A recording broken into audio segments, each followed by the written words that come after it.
Cognitive development in infancy and toddlerhood. Objectives. After this chapter, you should be able to describe the substages of Piaget's sensory motor stage, explain how the social environment affects cognitive development according to Vygotsky's theory, discuss the progression of language development during the first 2 years, compare the theories of language development, define classical and operant conditioning, summarize the different types of memory. Introduction. In an effort to better understand the large spectrum of cognition that infants and toddlers go through, it is important to analyze and comprehend various theories that relate to their growth and development. This chapter will take a look at the following theorists: Piaget, Vygotsky, Chomsky, Skinner, Pavlov, Watson, Bandura, and Bronfenbrenner. Piaget. Jean Piaget is the most noted theorist when it comes to children's cognitive development. He believed that children's cognition develops in stages. He explained this growth in the following stages. Sensory motor stage, birth through 2 years of age. Preoperational stage, 2 years through 7 years of age. Concrete operational stage, 7 through 11 years of age. Formal operational stage, 12 years old through adulthood. In this cognitive chapter, we will focus on the first stage, which occurs in infancy. Piaget and sensory motor intelligence. Piaget describes intelligence in infancy as sensory motor, or based on direct physical contact. Infants taste, feel, pound, push, hear, and move in order to experience the world. Let's explore the transition infants make from responding to the external world reflexively as newborns to solving problems using mental strategies as 2-year-olds. Substages of Piaget's sensory motor stage. Substage 1. Simple reflexes. Birth to 1 month. This active learning begins with automatic movements or reflexes. A ball comes into contact with an infant's cheek and is automatically sucked on and licked. Substage 2. Primary circular reactions. 1 to 4 months. The infant begins to discriminate between objects and adjust responses accordingly as reflexes are replaced with voluntary movements. An infant may accidentally engage in a behavior and find it interesting, such as making a vocalization. This interest motivates trying to do it again and helps the infant learn a new behavior that originally occurred by chance. At first, most actions have to do with the body, but in months to come will be directed more toward objects. Substage 3. Secondary circular reactions. 4 to 8 months. The infant becomes more and more actively engaged in the outside world and takes delight in being able to make things happen. Repeated motion brings particular interest as the infant is able to bang 2 lids together from the cupboard when seated on the kitchen floor. Substage 4. Coordination of circular reactions. 8 to 12 months. The infant can engage in behaviors that others perform and anticipate upcoming events. Perhaps because of continued maturation of the prefrontal cortex, the infant becomes capable of having a thought and carrying out a planned, goal-directed activity, such as seeking a toy that has rolled under the couch. The object continues to exist in the infant's mind even when out of sight, and the infant now is capable of making attempts to retrieve it. Substage 5. Tertiary circular reactions. 12 to 18 months. The infant more actively engages in experimentation to learn about the physical world. Gravity is learned by pouring water from a cup or pushing bowls from high chairs. The caregiver tries to help the child by picking it up again and placing it on the tray. And what happens? Another experiment. The child pushes it off the tray again, causing it to fall, and the caregiver to pick it up again. Substage 6. Internalization of schemes and early representational thought. 18 months to 2 years. The child is now able to solve problems using mental strategies, to remember something heard days before and repeat it, to engage in pretend play, and to find objects that have been moved even when out of sight. Take, for instance, the child who is upstairs in a room with the door closed, supposedly taking a nap. The doorknob has a safety device on it that makes it impossible for the child to turn the knob. After trying several times in vain to push the door open or turn the doorknob, the child carries out a mental strategy learned from prior experience to get the door opened. He knocks on the door. The child is now better equipped with mental strategies for problem solving. Evaluating Piaget's sensory motor stage. Piaget opened up a new way of looking at infants with his view that their main task is to coordinate their sensory impressions and their motor activity. However, the infant's cognitive world is not as neatly packaged as Piaget portrayed it, and some of Piaget's explanations for the cause of change are debated. In the past several decades, sophisticated experimental techniques have been devised to study infants, and there have been a large number of research studies on infant development. Much of the new research suggests that Piaget's view of sensory motor development needs to be modified. Object permanence. One necessary modification would be to, when children develop, object permanence.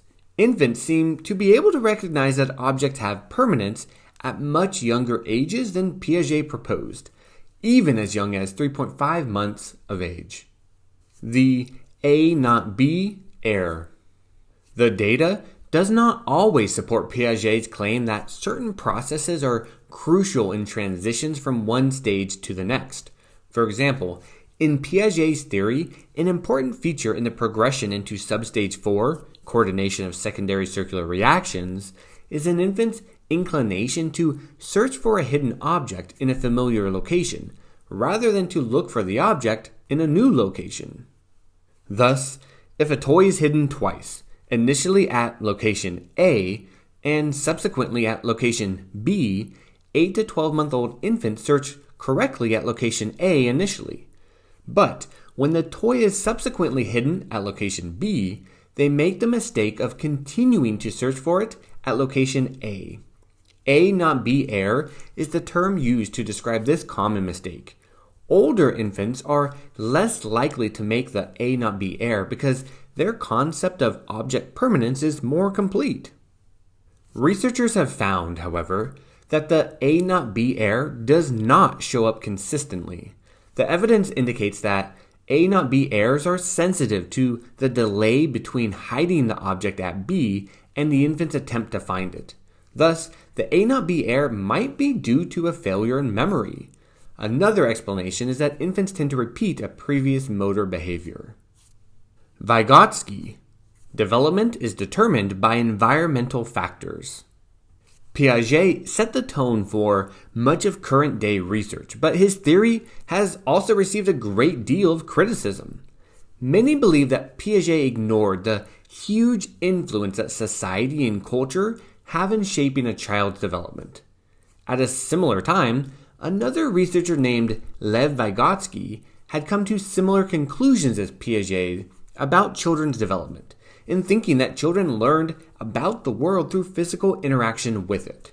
However, where Piaget felt that children moved naturally through different stages of development based on biological predispositions and their own individual interactions with the world, Vygotsky claimed that adult or peer intervention was a much more important part of the developmental process. Vygotsky concentrated more on the child's immediate social and cultural environment and his or her interactions with adults and peers. He argued that development occurred first through children's immediate social interactions and then moved to the individual level as they began to internalize their learning. While Piaget saw the child as actively discovering the world through individual interactions with it, Vygotsky saw the child as more of an apprentice, learning through a social environment of others who had more experience and were sensitive to the child's needs and abilities.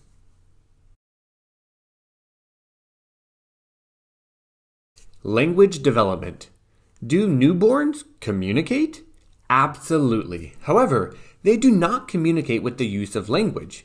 Instead, they communicate their thoughts and needs with body posture, being relaxed or still, gestures, cries, and facial expressions. A person who spends adequate time with an infant can learn which cries indicate pain and which ones indicate hunger, discomfort, or frustration, as well as translate their vocalizations, movements, gestures, and facial expressions. Stages of language development. Intentional vocalizations. Cooing and taking turns. Infants begin to vocalize and repeat vocalizations within the first couple months of life. That gurgling musical vocalization called cooing can serve as a source of entertainment to an infant who has been laid down for a nap or seated in a carrier on a car ride. Cooing serves as practice for vocalization, as well as the infant hearing the sound of his or her own voice and trying to repeat sounds that are entertaining. Infants also begin to learn the pace and pause of conversation as they alternate their vocalization with that of someone else, and then take their turn again when the other person's vocalization has stopped. Cooing initially involves making vowel sounds. Later, consonants are added to vocalizations, such as na na na na na na na. Babbling and gesturing.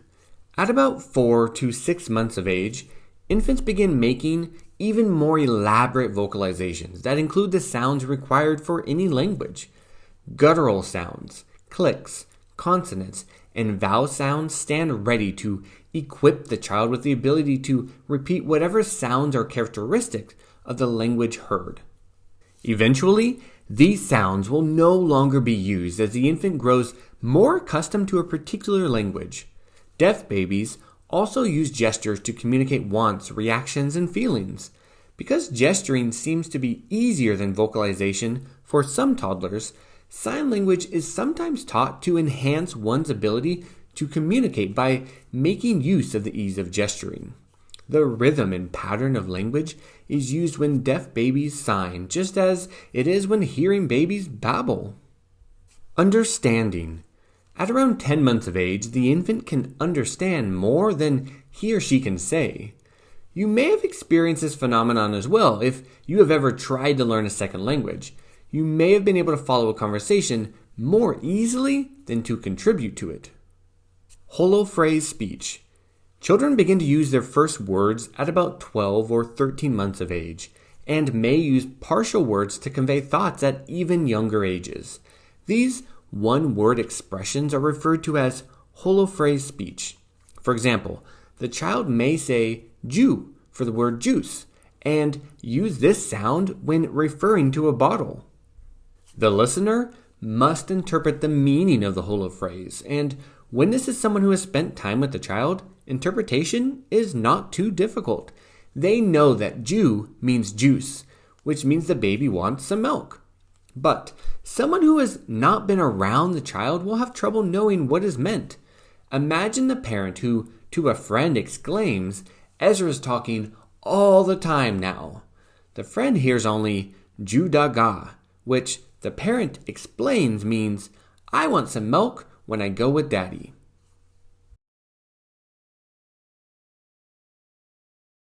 Underextension. A child who learns that a word stands for an object may initially think that the word can be used for only that particular object. Only the family's Irish setter is a doggy. This is referred to as underextension. More often, however, a child may think that a label applies to all objects that are similar to the original object. In overextension, all animals become doggies, for example. First words and cultural influences. First words, if the child is using English, tend to be nouns. The child labels objects such as a cup or a ball. In a verb-friendly language such as Chinese, however, children may learn more verbs. This may also be due to the different emphasis given to objects based on culture. Chinese children may be taught to notice action and relationships between objects, while children from the United States may be taught to name an object and its qualities, color, texture, size, etc. These differences can be seen when comparing interpretations of art by older students from China and the United States. Vocabulary growth spurt. 1-year-olds typically have a vocabulary of about 50 words, but by the time they become toddlers, they have a vocabulary of about 200 words and begin putting those words together in telegraphic speech. I like to think of it now as text message speech because texting is more common and similar in that text messages typically only include the minimum amount of words to convey the message.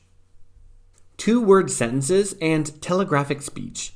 Words are soon combined, and 18-month-old toddlers can express themselves further by using expressions such as baby bye-bye or doggy pretty. Words needed to convey messages are used, but the articles and other parts of speech necessary for grammatical correctness are not yet used. These expressions sound like a telegraph, or perhaps a better analogy today would be that they read like a text message, where unnecessary words are not used. Give baby ball is used rather than give the baby the ball, or a text message of send money now rather than dear mother, I really need some money to take care of my expenses. Child-directed speech. Why is a horse a horsey? Have you ever wondered why adults tend to use baby talk or that sing-song type of intonation and exaggeration used when talking to children?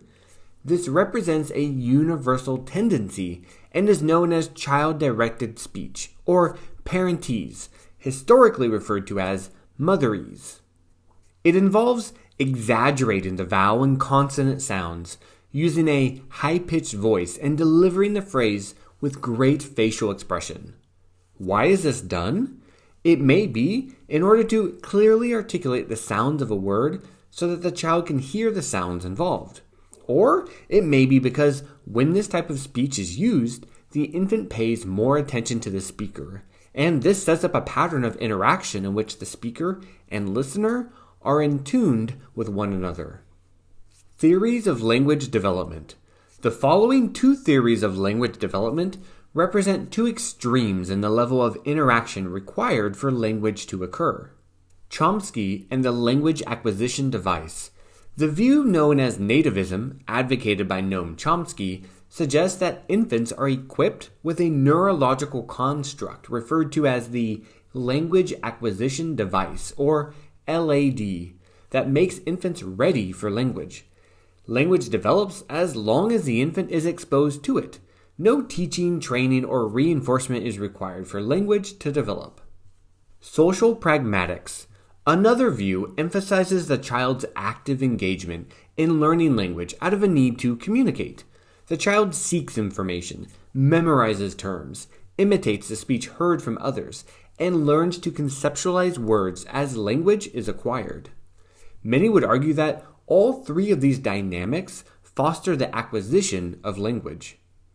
Theories of cognitive development, learning, and memory. Pavlov. Ivan Pavlov was a Russian physiologist interested in studying digestion. As he recorded the amount of salivation his laboratory dogs produced as they ate, he noticed that they actually began to salivate before the food arrived as the researcher walked down the hall and toward the cage. The dogs knew that the food was coming because they had learned to associate the footsteps with the food. The key word here is learned. A learned response is called a conditioned response.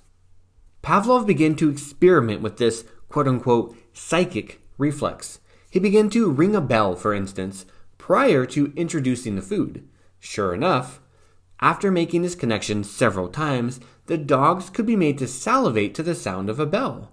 Once the bell had become an event to which the dogs had learned to salivate, it was called a conditioned stimulus. The act of salivating to a bell was a response that had also been learned, now termed in Pavlov's jargon a conditioned response. Notice that the response, salivation, is the same whether it is conditioned or unconditioned, unlearned or natural. What changed is the stimulus to which the dog salivates. One is natural, unconditioned, and one is learned, conditioned. Let's think about how classical conditioning is used on us. One of the most widespread applications of classical conditioning principles was brought to us by the psychologist John B. Watson. Classical conditioning.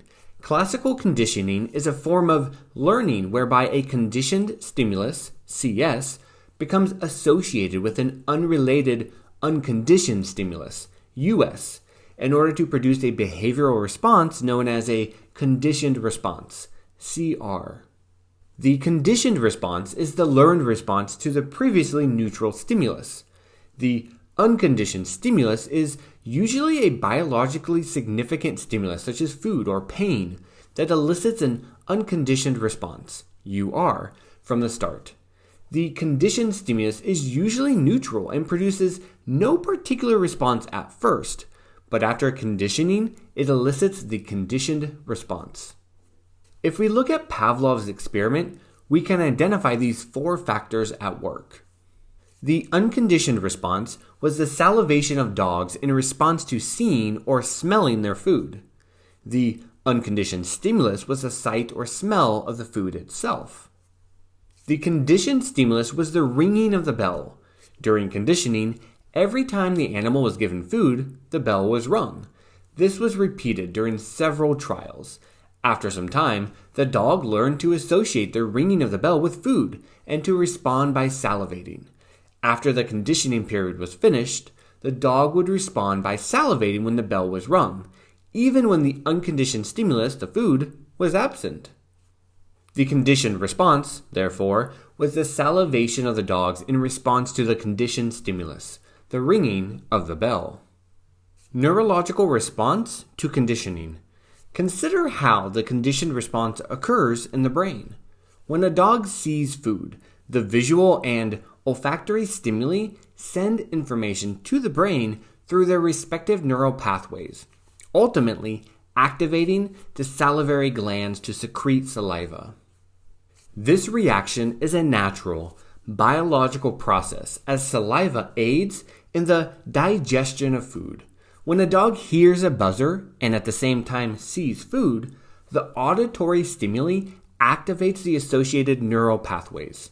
However, since these pathways are being activated at the same time as the other neural pathways, there are weak synapse reactions that occur between the auditory stimuli and the behavioral response.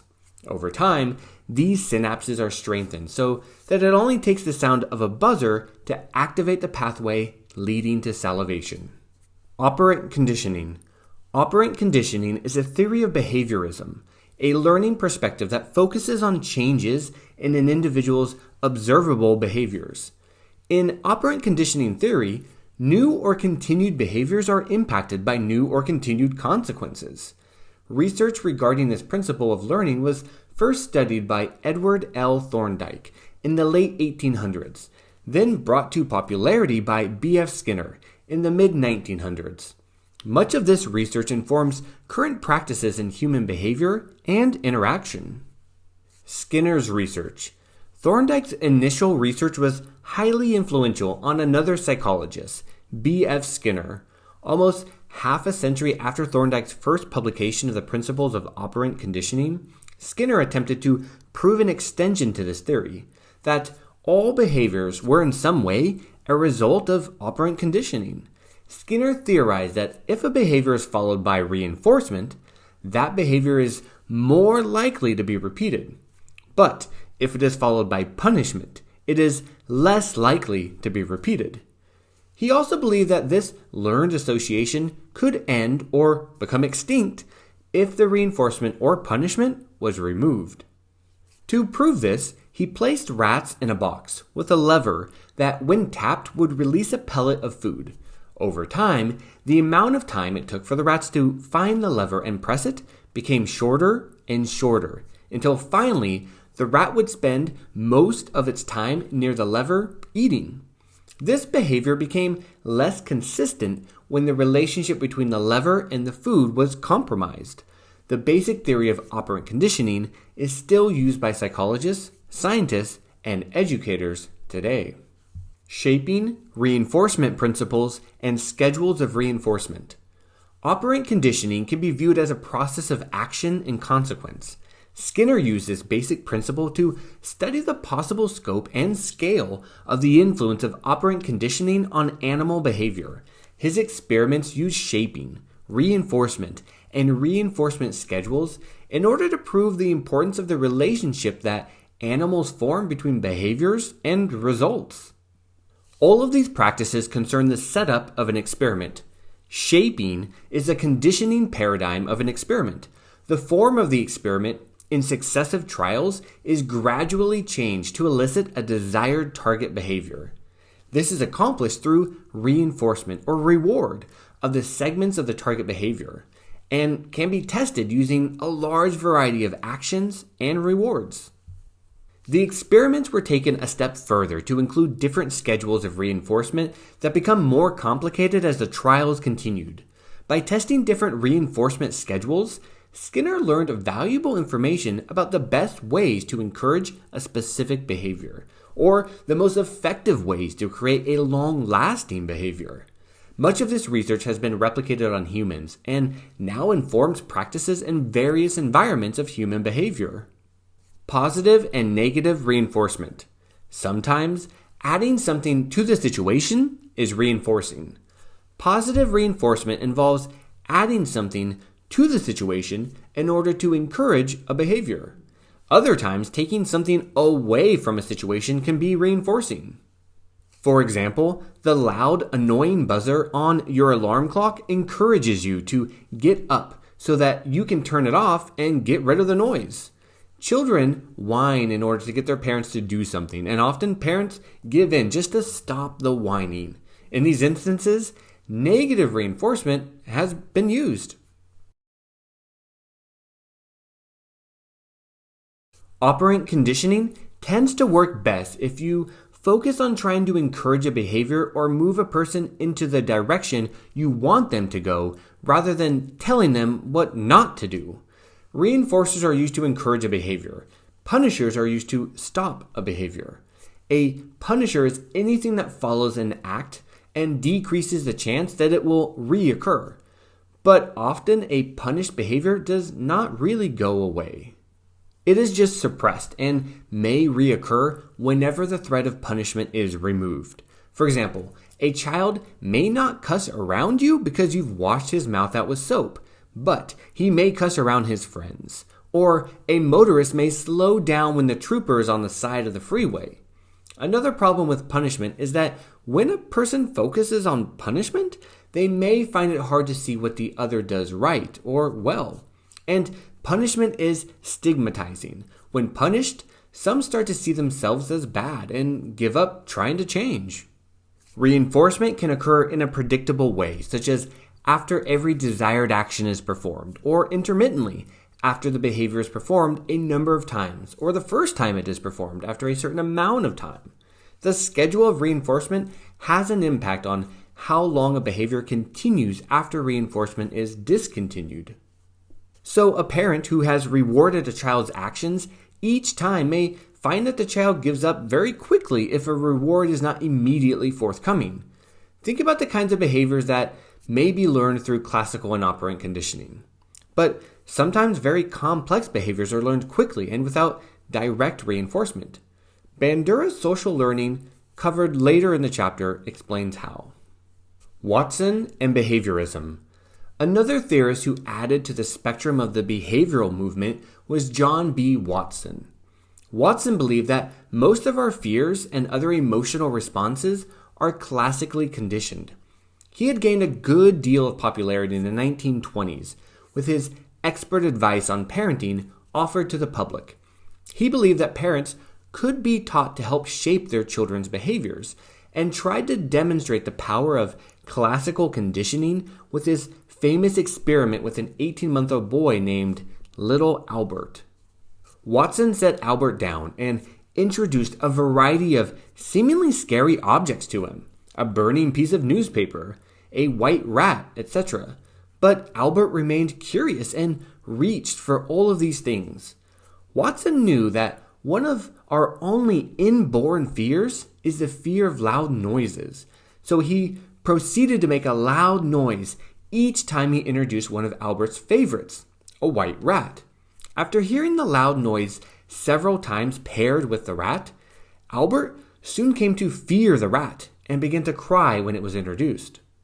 Watson filmed this experiment for posterity and used it to demonstrate that he could help parents achieve any outcomes they desired if they would only follow his advice. Watson wrote columns in newspapers and in magazines and gained a lot of popularity among parents eager to apply science to household order. Parenting advice was not the legacy Watson left us, however. Where he really made his impact was in advertising. After Watson left academia, he went into the world of business and showed companies how to tie something that brings about a natural positive feel to their products to enhance sales. Thus, the union of sex and advertising. Sometimes we do things because we've seen it pay off for someone else. They were operantly conditioned, but we engage in the behavior because we hope it'll pay off for us as well. This is referred to as vicarious reinforcement. Do parents socialize children, or do children socialize parents? Bandura suggests that there is interplay between the environment and the individual. We are not just a product of our surroundings. Rather, we influence our surroundings. There is interplay between our personality and the way we interpret events and how they influence us. This concept is called reciprocal determinism. An example of this might be the interplay between parents and children. Parents not only influence their child's environment, perhaps intentionally through the use of reinforcement, etc., but children influence parents as well. Parents may respond differently with their first child than with their fourth. Perhaps they try to be the perfect parents with their firstborn, but by the time their last child comes along, they have very different expectations both of themselves and their child. Our environment creates us, and we create our environment. Social learning theory. Albert Bandura is a leading contributor to social learning theory. He calls our attention to the ways in which many of our actions are not learned through conditioning. Rather, they are learned by watching others. Young children frequently learn behaviors through imitation. Sometimes, particularly when we do not know what else to do, we learn by modeling or copying the behaviors of others. A new employee on his or her first day of a new job might eagerly look at how others are acting and try to act the same way to fit in more quickly. Adolescents struggling with their identity rely heavily on their peers to act as role models. Newly married couples often rely on roles they may have learned from their parents and begin to act in ways they did not while dating and then wonder why their relationship has changed. Explicit memory. Explicit memory, also known as conscious or declarative memory, involves memory of facts, concepts, and events that require conscious recall of the information. In other words, the individual must actively think about retrieving the information from memory. This type of information is explicitly stored and retrieved, hence its name. Explicit memory can be further subdivided into semantic memory, which concerns facts, and episodic memory, which concerns primarily personal or autobiographical information. Memory and attention. If we want to remember something tomorrow, we have to consolidate it into long-term memory today. Long-term memory is the final, semi-permanent stage of memory. Unlike sensory and short-term memory, long-term memory has a theoretically infinite capacity, and information can remain there indefinitely.